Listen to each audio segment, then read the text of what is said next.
For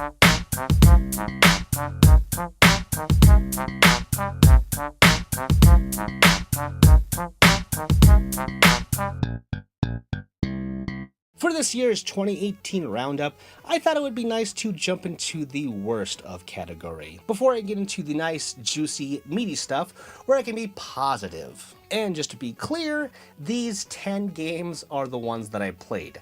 There are tons of others that I just avoided because I knew they were bad, like The Quiet Man or Fallout 76. So again, these 10 games are the ones that I played, and you know, they could be more disappointing than they are actually awful things, but these are my picks regardless. So let's just get to it.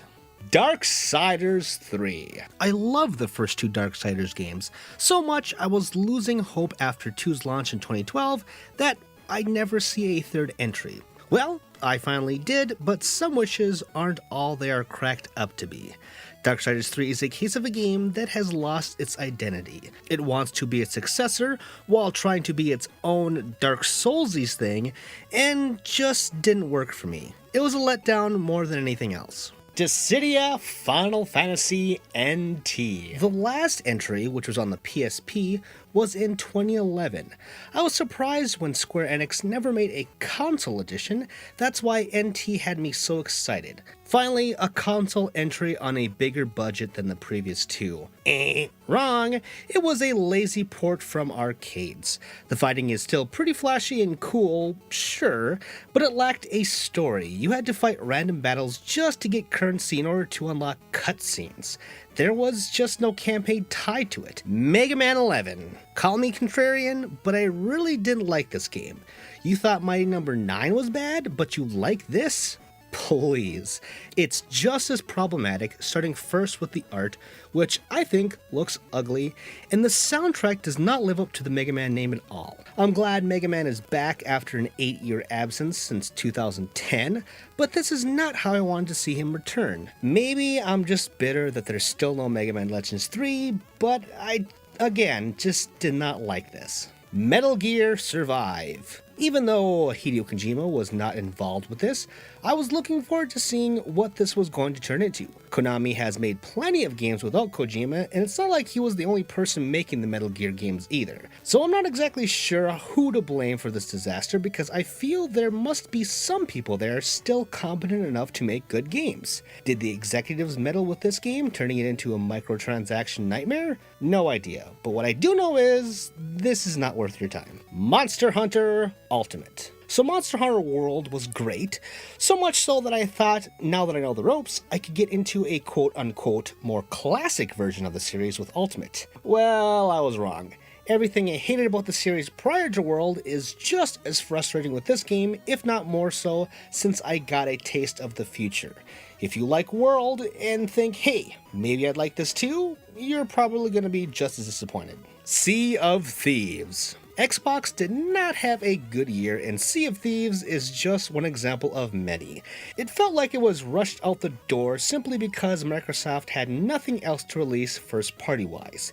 They had a tough choice: make no money, or recoup some losses with this and hope some people will latch on.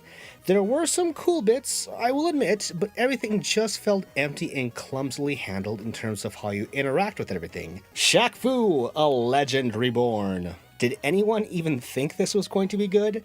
I mean, the first game sucked, but sure, it would have been nice to believe that Shaq himself was being honest in his hype for this game, saying that it would do the series right. But I mean, should you really trust a guy that is in so many commercials? He wants money, and hey, good on him.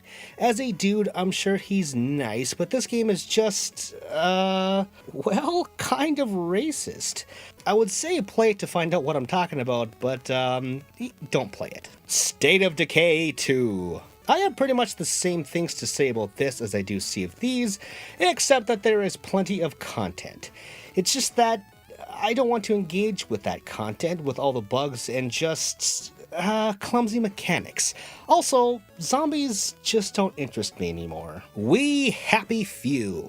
I wanted this game to be BioShock, like how it was first presented as with its unveiling at E3 2016. But then it came out in early access and it was a roguelike. Then, after poor reactions for this, it was retooled into what people like myself wanted, but it's still not that. Instead, it feels like both ideas pasted together like it's about to break at any minute, and neither side of it feels good. And finally, the moment you've all been waiting for, the worst game that I played of 2018, number 1, Octopath Traveler. Now, a lot of things broke my heart this year, but there is no game that soured me more than this.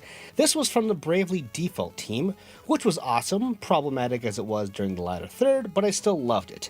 I also grew up with Square's classic SNES era RPGs, so the 16-bit look was really calling to me.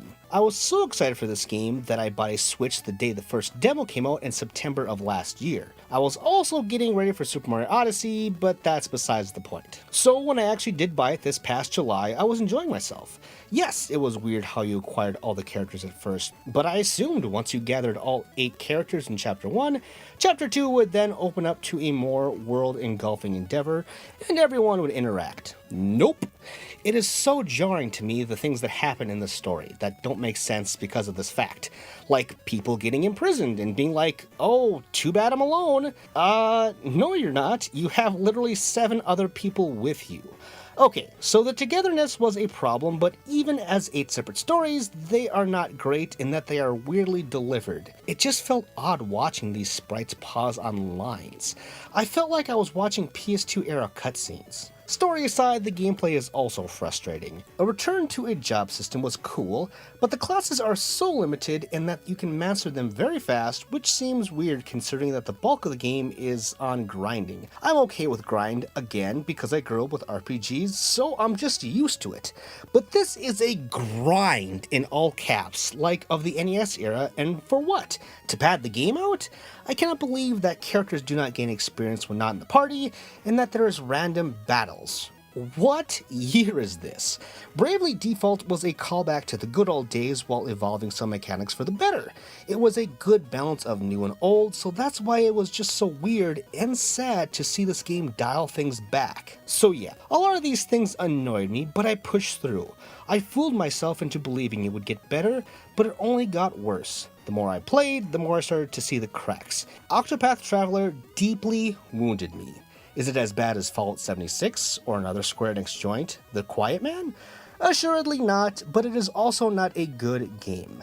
There are parts I really enjoyed, but by the end I just felt dead inside, and how can a game like that not be my pick for the worst game of 2018? My name is Tristan, and you've been watching ReActionExaminer, wherein I do my best to create interesting videos to entertain and educate you fine folks. Be sure to subscribe, that helped me out a lot. And if you want to check out more, be sure to read my work over on The Gamer, wherein I write fun little listicles. You can also drop by my personal website, GameJerk, wherein I post other articles and reviews. All these links and more can be found in the description below. Thanks, and see you all next time.